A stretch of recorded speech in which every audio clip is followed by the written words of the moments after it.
भक्तों तुमको कथा सुनाते हैं, हम कथा सुनाते हैं। माँ वैष्णो की चरणों में हम शीश झुकाते हैं, हम कथा सुनाते हैं। हम माँ वैष्णो की भक्तों तुमको कथा सुनाते हैं, हम कथा सुनाते हैं। माँ वैष्णो की चरणों में हम शीश झुकाते हैं, हम कथा सुनाते हैं। है पावन माँ का धाम, यहाँ पे बनता बिगड़े काम। है पावन माँ का धाम, यहाँ पे बनता बिगड़े काम। भक्तजनों, जब त्रेता युग में दैत्यों का अत्याचार बढ़ गया था, धर्म हार रहा था और अधर्म जीत रहा था, तब सभी देवों को माँ की याद आई। तब तीनों माँ सरस्वती, लक्ष्मी और माँ काली को बुलाया और तीनों माताओं ने मिलकर एक कन्या का रूप बनाया।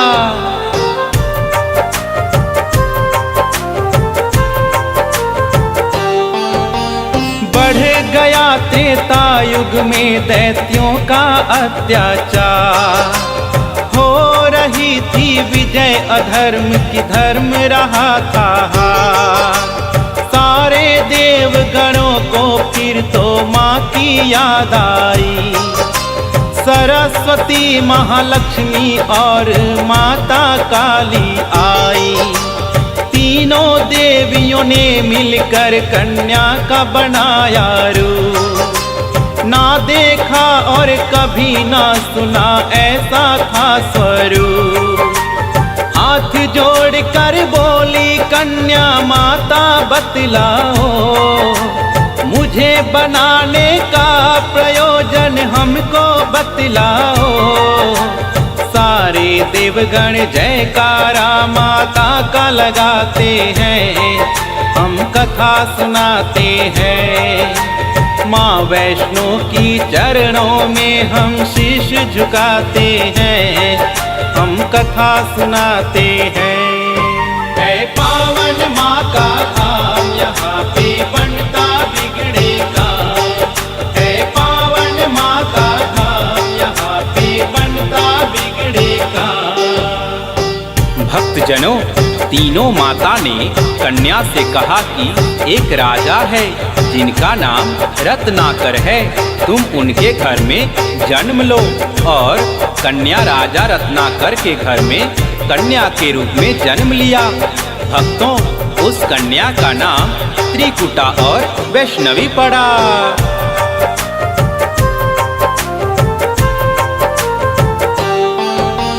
तीनों माता बोली एक राजा रत्नाकर, कन्या रूप में ले लो जन्म तुम उनके घर जाकर।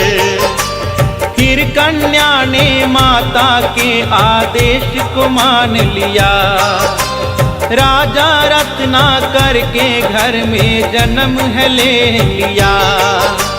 त्रिकुटा और वैष्णवी तो उस कन्या का नाम पड़ा।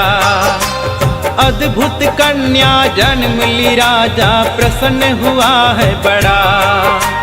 यज्ञ हवन भी करता राजा, कभी करे वो शिकार।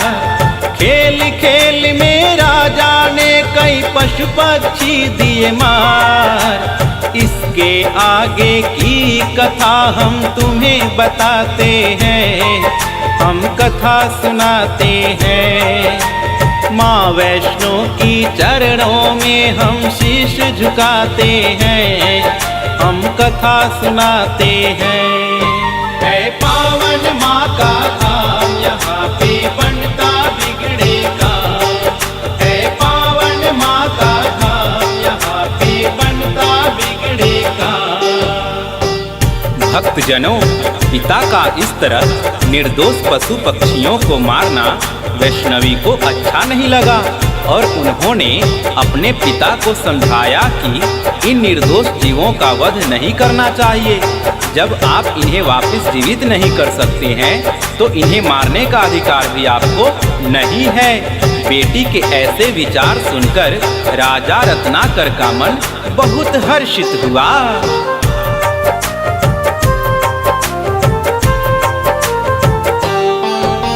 शौक पिता का वैष्णवी को रास नहीं आया, क्यों करते निर्दोष की हत्या पिता को समझाया। अगर आप ना दे सकते हो निर्जीवों को प्राण, किस हक से फिर आप हो लेते इन जीवों की जान। बेटी के विचार सुने वो हर्षित बड़ा हुआ। वैष्णव धर्म का धरती पे उस दिन से जन्म हुआ। किसी का वध ना करना ये फिर कर दिया ऐलान। इस तरह निर्दोष जीवों के बच गए हैं प्राण। इसीलिए हम माँ वैष्णो को भक्तों ध्याते हैं, हम कथा सुनाते हैं। माँ वैष्णो की चरणों में हम शीश झुकाते हैं, हम कथा सुनाते हैं। है पावन माँ का धाम, यहाँ पे बनता बिगड़ेगा। है पावन माँ का धाम, यहाँ पे बनता बिगड़ेगा। भक्तजनों, इस तरह वैष्णवी को भक्ति करने का मन किया। फिर उन्होंने अपने पिता को समझाया। जब ये बात उनकी माँ को पता चला तो वो बेचैन हो गई। वो अपने पुत्री को समझाने लगी कि तुम्हारे बिन मेरी जिंदगी कैसे गुजरेगी, तुम अकेले घने जंगल में कैसे तप कर पाओगी। पर वैष्णवी ने नहीं माना।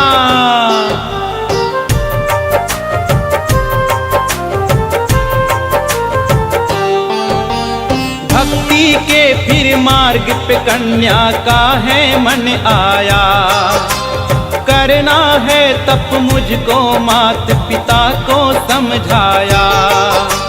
सुनकर बेटी के वचनों को माता हो गई बेचैन। बिना तुम्हारे बेटी हमारी कटे नहीं दिन रे। घोर तपस्या जंगल में तुम कैसे कर पाओगी। नरभक्षी पशुओं को देख के बेटी डर जाओगी। घबराओ ना माता, मुझको दे दो आशीर्वाद। प्रायोजन इस धरा पे आने का है मुझको याद। ना चाहते हुए मात पिता आज्ञा दे जाते हैं, हम कथा सुनाते हैं। माँ वैष्णो की चरणों में हम शीश झुकाते हैं, हम कथा सुनाते हैं। है पावन माँ का धाम, यहाँ पे बनता बिगड़ेगा। है पावन माँ का धाम, यहाँ पे बनता बिगड़ेगा। माता पिता की आज्ञा पाकर वैष्णवी वन में चली गई। फिर सागर तट पे प्रभु का ध्यान करने लगी। उन्होंने अन्न जल त्याग कर कठिन तपस्या करने लगी और राम का नाम जपने लगी। जब राम लक्ष्मण माता सीता की खोज में सागर तट पे आए, उन्होंने कन्या को तप करते देख मन ही मन हर्षाए। तब प्रभु ने कन्या से पूछा कि हे कन्या, तुम्हें क्या चाहिए।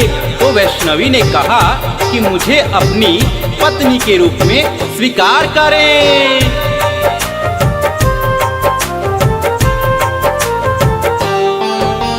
माता पिता की आज्ञा लेकर वन को किया प्रस्थान। सागर के तट जाकर करने लगी प्रभु का ध्यान। अन्न जल उसने त्याग दिया, छोड़े संसार के काम। घोर तपस्या लगी वो करने, रटे राम का नाम। राम लखन सीता की खोज में सागर तट आए। कन्या की भक्ति को देख के मन ही मन हर्षाए। क्या चाहती हो हे कन्या तुम मुझको बतलाओ। बोली वो अर्धांगिनी रूप में मुझको अपनाओ। इस युग में पत्नी मेरी सिया राम बताते हैं, हम कथा सुनाते हैं। माँ वैष्णो के चरणों में हम शीश झुकाते हैं, हम कथा सुनाते हैं। है पावन माँ का धाम, यहाँ पे बनता बिगड़ेगा। है पावन माँ का धाम, यहाँ पे बनता बिगड़ेगा। भक्तजनों, तब श्री राम ने कहा कि हे कन्या, तुम्हारा तप बेकार नहीं जाएगा। जब हम कलयुग में कल्कि अवतार लेकर आएंगे तो तुम हमारी अर्धांगिनी बनोगी। तब तक तुम त्रिकुटा पर्वत पर जाकर वास करो। हे वैष्णवी, तुम भक्तों का कल्याण करो और दुष्टों का नाश करो। वैष्णो धाम के नाम से वहाँ तुम जानी जाओगी।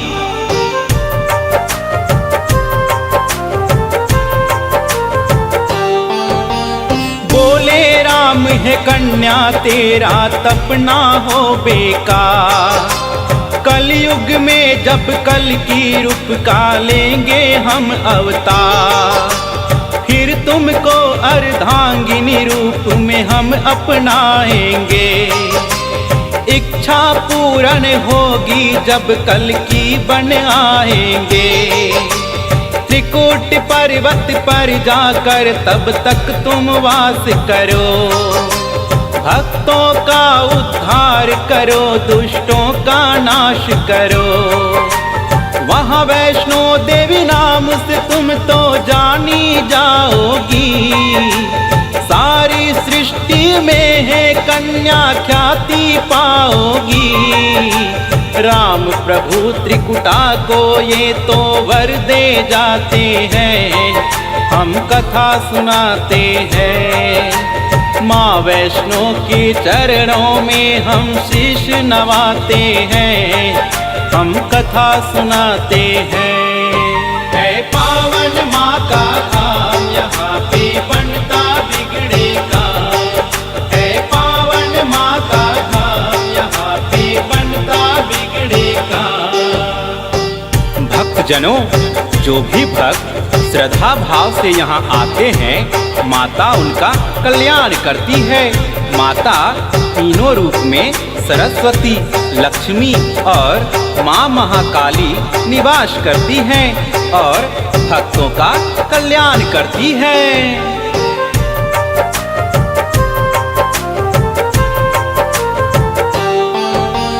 प्रभु राम के आज्ञा का माँ पालन है करती। वैष्णो देवी रूप में माता सबके दुख हरती। श्रद्धा भाव से जो भी आता है इनके दरबार, सारे कष्ट हरे माता और खुशियाँ मिले अपार। तीनों रूप में यहाँ विराजे जग की रखवाली। माता शारदा महालक्ष्मी और है महाकाली। जिन भक्तों को होता माता वैष्णो पे विश्वास, नहीं टूटने देती माता बेटों की कोई आस। तभी तो लाखों भक्त दर्शन को यहाँ आते हैं, हम कथा सुनाते हैं। माँ वैष्णो के चरणों में हम शीश नवाते हैं, हम कथा सुनाते हैं। है पावन माँ का धाम, यहाँ पे बनता बिगड़ेगा। है पावन माँ का धाम, यहाँ पे बनता बिगड़ेगा। भक्तजनों, कटरा से कुछ दूरी पर एक गांव हंसाली बसा है। वहाँ माता का एक भक्त था जिसका नाम श्रीधर था। वो हमेशा माता की भक्ति में लीन रहता और छोटी छोटी कन्याओं का पूजन करता था। वो अति निर्धन था, फिर भी वो सबकी सम्मान करता था। खुद भूखा रह जाता मगर सभी कन्याओं को भोजन अवश्य कराता था।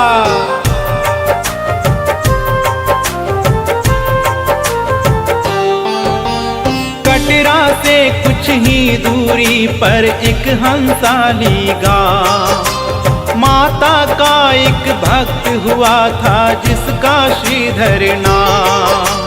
माता के चरणों में उसकी ऐसी लगी लगन, छोटी छोटी कन्याओं का करता था पूजन।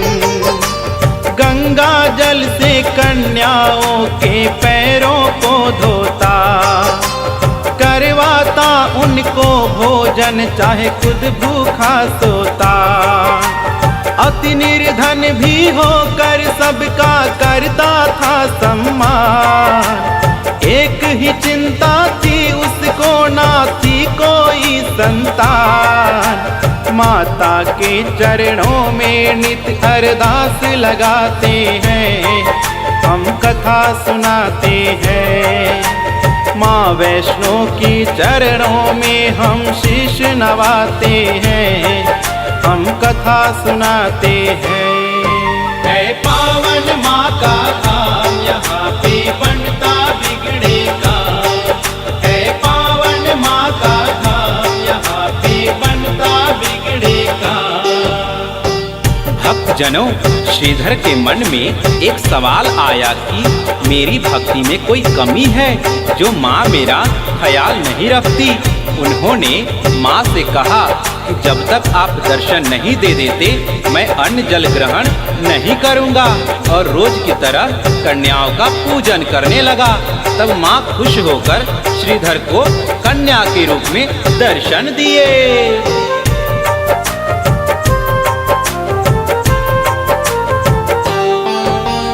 भक्त श्रीधर के मन में एक दिन उठा है सवाल, भक्ति में क्या दोष है मेरी करती नहीं ख्याल। क्यों नहीं देती दर्शन मुझको ये तो बतलाओ, सच्चा दास तुम्हारा हूँ माँ मुझको अपनाओ। बोला शीश झुका कर मैंने अब मन में ठानी, जब तक दर्शन ना दो ग्रहण करूँ ना अन्न पानी। रोज की तरह किया उन्होंने फिर कन्या पूजन, कन्या रूप में माता ने फिर दिए उन्हें दर्शन। हाथ जोड़ कर कन्या से कुछ कहना चाहते हैं, हम कथा सुनाते हैं। माँ वैष्णो की चरणों में हम शीश झुकाते हैं, हम कथा सुनाते हैं। है पावन माँ का धाम, यहाँ पे बनता बिगड़े काम। है पावन माँ का धाम, यहाँ पे बनता बिगड़े काम। भक्तजनों, कन्या के चेहरे पर एक अलौकिक तेज था जिसे श्रीधर नहीं पहचान पाए। वो उनसे कुछ पूछते उससे पहले उन्होंने खुद श्रीधर से बोला कि एक छोटी सी कुटिया बनाकर सारे गांव को बुलाओ और मेरे नाम का भंडारा लगवाओ। जो भी भोजन करना चाहता सबको न्योता भिजवाओ। भोजन कराने से बड़ा पुण्य कोई नहीं होता।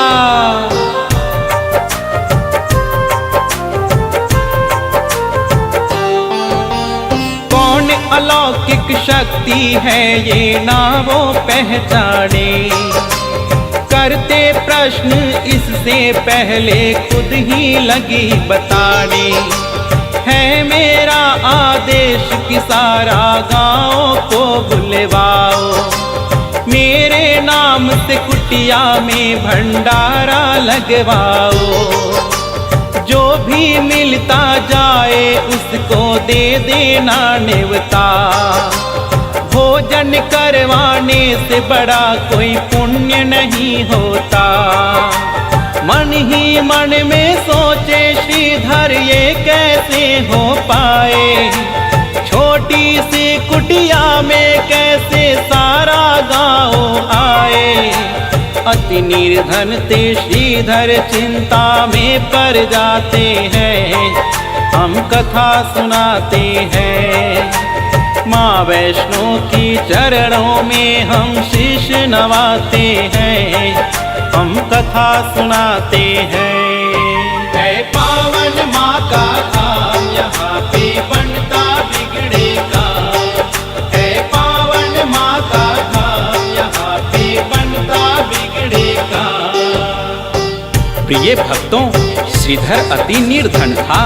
वह मन ही मन सोचने लगा कि छोटी सी कुटिया में सारा गांव कैसे भोजन कर पाएगा। फिर भी वो माँ पर भरोसा करके सबको न्योता देने लगा। तभी रास्ते में भैरवनाथ का घर आया, वो उसे भी न्योता दिया। तो भैरवनाथ ने श्रीधर से कहा कि तुम्हारे पास फूटी कौड़ी नहीं, फिर भंडारा कैसे करवाओगे। तो श्रीधर ने सारी सच्चाई बता दी।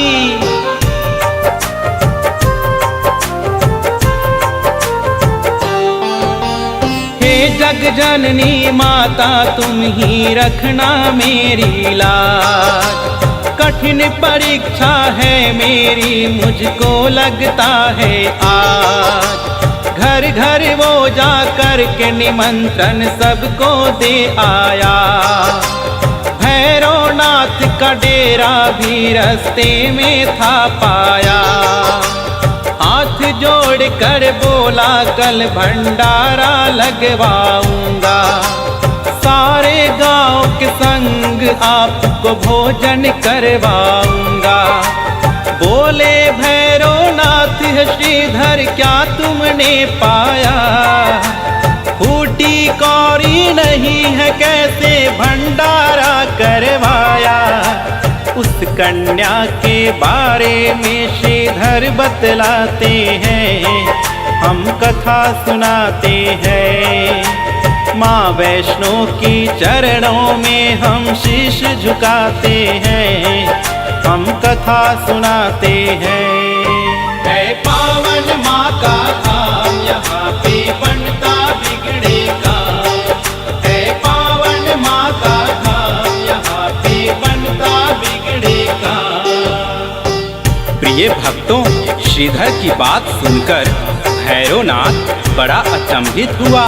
वो सारी बात अपने गुरु गोरखनाथ से बतलाया। तो गोरखनाथ ने कहा, जरा मैं भी तो देखूं कि वो कौन कन्या है। आज तक ऐसा कोई कन्या नहीं जन्मा जो हमको तृप्त कर दे।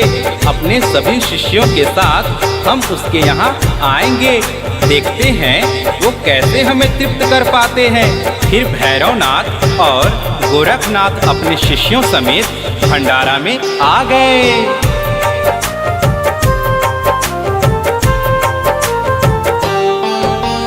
सुन श्रीधर की बात भैरव आश्चर्यचकित हुआ।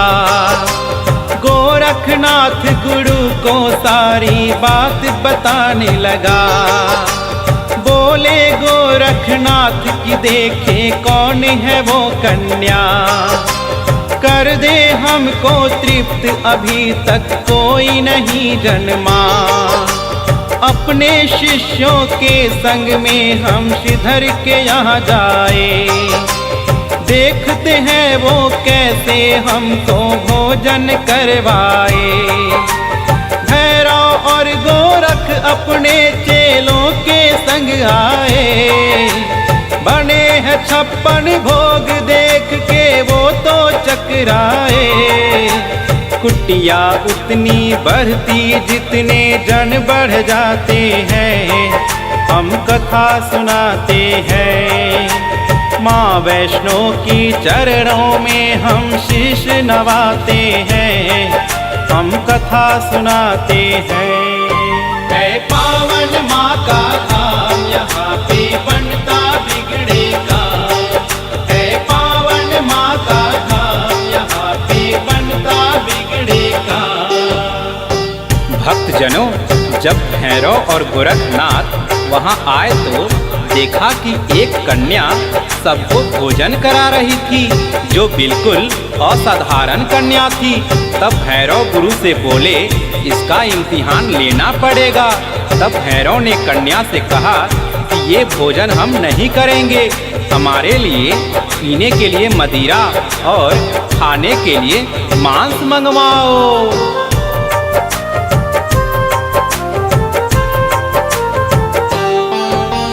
देखा एक कन्या थी, सबको भोजन रही खिला। ना साधारण कन्या ये मन में संदेह हुआ। बोले गुरु से भैरव, इसका लेना पड़े इम्तिहान। है साधारण कन्या ये मैं कभी न सकता मां। भैरव बोले कन्या से, ये भोजन नहीं है खास। पीने को हमें चाहिए मदिरा और खाने को मांस। कन्या बोली, है भैरव क्या तुमको नहीं विवेक। ये है वैष्णो भंडारा, क्या नहीं रहे तुम देख।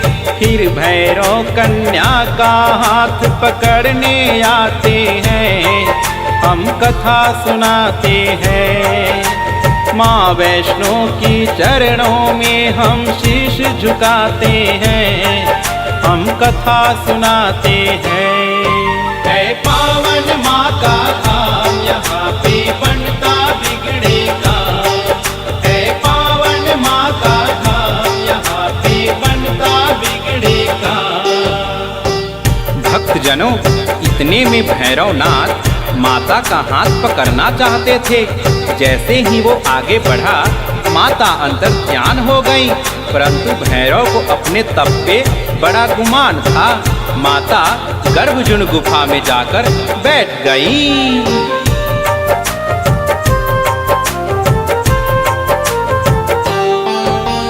हाथ पकड़ना चाहा, माता हो गई अंतर ध्यान। पर अपने तप पे था भैरव को तो बड़ा अभिमान। गर्भजून की गुफा में माता फिर जाकर गई बैठ। खोज निकालूंगा मैं तुमको, भैरव रहा था है। गुफा के द्वार पे एक साधु ने भैरव को समझाया। लौट जा वापिस भैरव, वरना काल तेरा है आया। क्रोध में भर के भैरव ने उस साधु को धुतकारा। क्या मुझको तुम नहीं जानते, भैरव नाम हमारा। करते काम है पूरा, जो जिद पे अड़ जाते हैं, हम कथा सुनाते हैं। माँ वैष्णो की चरणों में हम शीश नवाते हैं, हम कथा सुनाते हैं। है पावन माँ का धाम, यहाँ पे बनता बिगड़ेगा। है पावन माँ का धाम, यहाँ पे बनता बिगड़ेगा। भक्तजनों, भैरवनाथ उस साधु की बात नहीं मानी और हट करके वो गुफा के अंदर चला गया। जब माँ को आभास हुआ, उन्होंने अपना त्रिशूल उठाया और गुफा के पीछे से एक द्वार बनाया।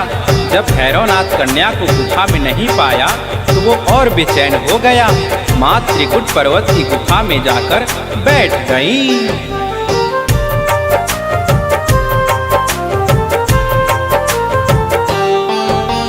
भैरवनाथ ने उस साधु की बात नहीं मानी।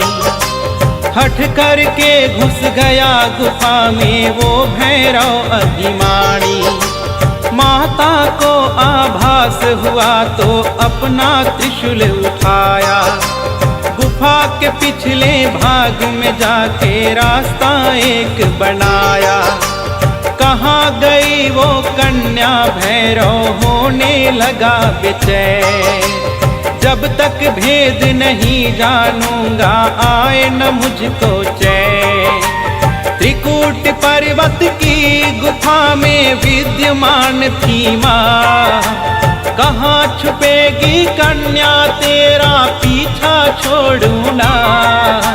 लंगूर वीर को पहरे पे भैरव तो पाते हैं, हम कथा सुनाते हैं। माँ वैष्णो की चरणों में हम शीश झुकाते हैं, हम कथा सुनाते हैं। है पावन माँ का धाम, यहाँ पे बनता बिगड़े काम। है पावन माँ का धाम, यहाँ पे बनता बिगड़े काम। भक्तजनों, जब भैरवनाथ त्रिकुट पर्वत के गुफा के द्वार पर पहुंचा तो पाया कि एक लंगूर वहां पहरा दे रहा था। तभी भैरव ने उसे युद्ध के लिए ललकारा। जब लंगूर और भैरव में युद्ध हुआ तो भैरव लंगूर पर भारी पड़ रहा था। तभी माँ क्रोध में अपने अष्टभुजाधारी रूप में वहां आ गई और मजबूर होकर भैरवनाथ का सर उन्होंने काट दिया।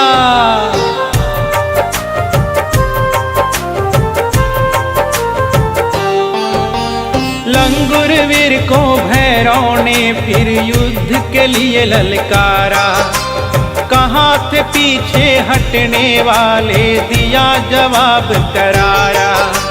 लेकिन लंगूर वीर पे भैरव पड़ने लगे भारी।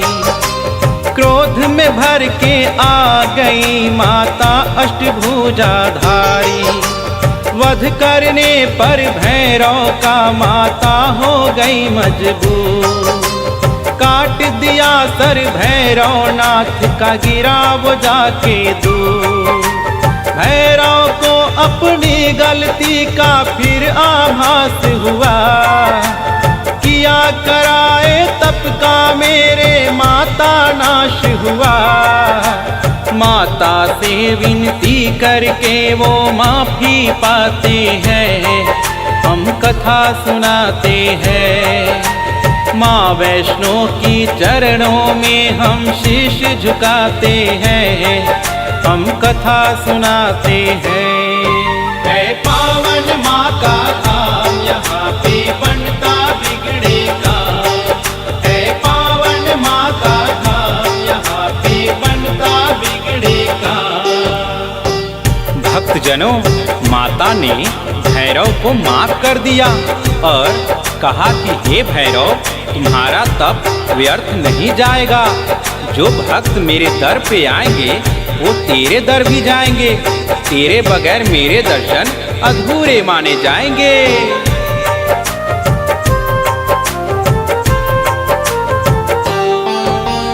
करुणामयी माता ने भैरव को है माफ किया।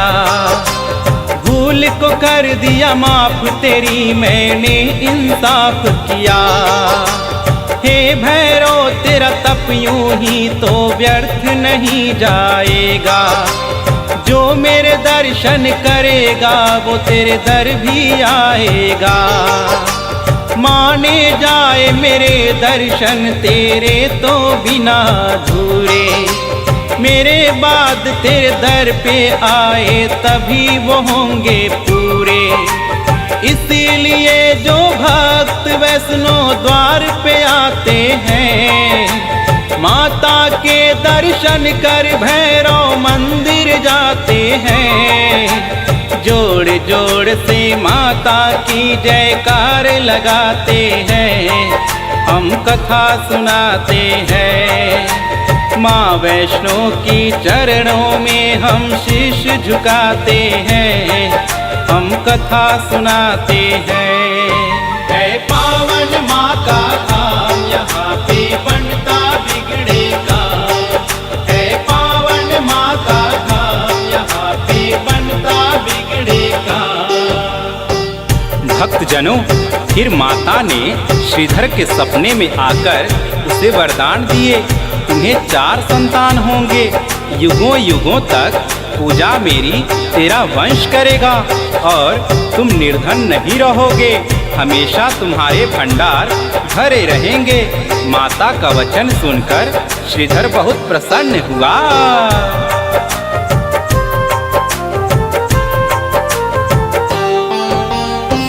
सपने में आकर माँ ने श्रीधर को दिया वरदान, 4 पुत्रों की होगी तेरे घर में संतान। युगों युगों तक पूजा मेरी तेरा वंश करेगा, नहीं रहोगे निर्धन तुम ऐसा भंडार भरेगा।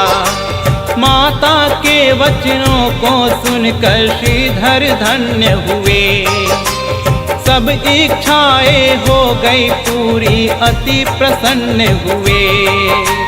तब से अब तक श्रीधर वंश ही माँ का करते पूजा, वैष्णो धाम सा इस दुनिया में धाम नहीं कोई दूजा।